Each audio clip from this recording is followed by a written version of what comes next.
Hello বন্ধুরা, তো আজকে আবারও নতুন আরেকটি রেসিপি নিয়ে চলে এসেছি। আশা করছি আপনারা সবাই খুব ভালো আছেন।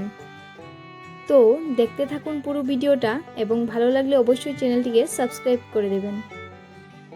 আজকে আমি আপনাদের সাথে আমার খুব প্রিয় একটি রেসিপি শেয়ার করব। আজকে আমি বাঁশকরুল রান্না করব। তার জন্য আমি এখানে কিছুটা পরিমাণ বাঁশকরুলকে ভালোভাবে ধুয়ে পরিষ্কার করে টুকরো টুকরো করে কেটে নিয়েছি। এইবার এটাকে ভালোভাবে সেদ্ধ করে নিতে হবে। তো আমি এখানে একটা পাত্রের মধ্যে কিছুটা পরিমাণ জল দিয়ে এইবার বাঁশকরুলটাকে ভালোভাবে সেদ্ধ করে নেব। বাঁশকরুলটা কিছুটা সেদ্ধ হয়ে যাওয়ার পর আমি এখানে একটা আলুকে টুকরো টুকরো করে দিয়ে দিলাম, যাতে সবগুলো একসাথে সেদ্ধ হয়ে যায়। তো এইখানে সবগুলি প্রায় ভালোভাবে সেদ্ধ হয়ে গেছে, তাই এবার এটা থেকে আমি জলটাকে ঝরিয়ে নিলাম।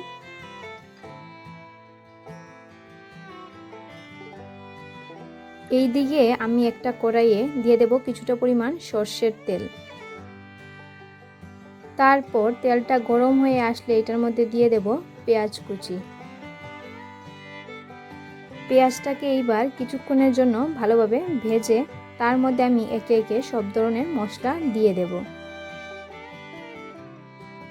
প্রথমেই আমি এখানে দিয়ে দেব 2 চা চামচ কাঁচা লঙ্কা বাটা এবং সাথে 1 চা চামচ রসুন বাটা ও 1 চা চামচ আদা বাটা। এইবার এটাকে একটু ভালোভাবে মিশিয়ে এটার মধ্যে আমি সব ধরনের গুঁড়ো মশলা দিয়ে দিব।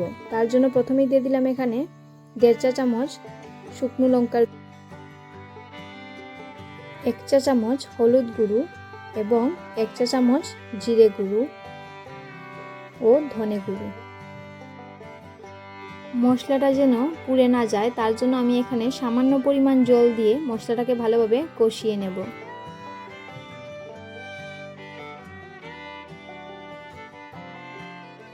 তারপর দিয়ে দেব স্বাদ অনুযায়ী নুন।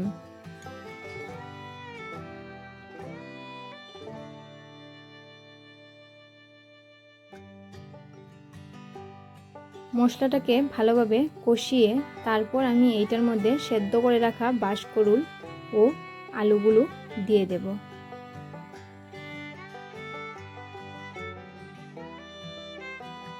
সবগুলোকে এইবার ভালোভাবে মিশিয়ে নেব এবং তারপর একটা ঢাকনা দিয়ে এটাকে কিছুক্ষণের জন্য ঢেকে দেব, যাতে সবগুলো ভালোভাবে সেদ্ধ হয়ে যায়।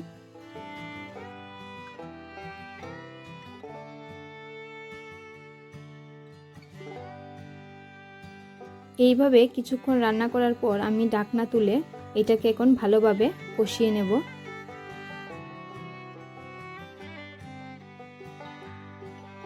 কষানো প্রায় ভালোভাবে হয়ে গেছে, আশা করছি আপনারা এখানে দেখতেই পাচ্ছেন। তো এইবার এইটাতে আমি পরিমাণ মতো জল দিয়ে দেব।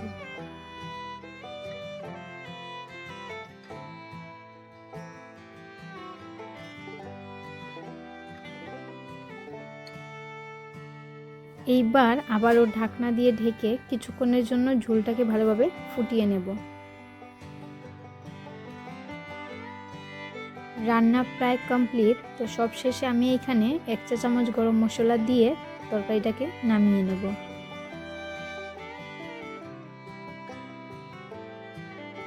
আপনারাও বাড়িতে একবার এইভাবে ট্রাই করে দেখতে পারেন, আশা করছি ভালো লাগবে।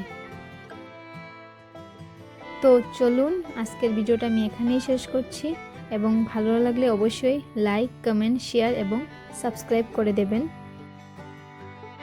আবারও আমি খুব তাড়াতাড়ি নতুন আরেকটি রেসিপি নিয়ে চলে আসব।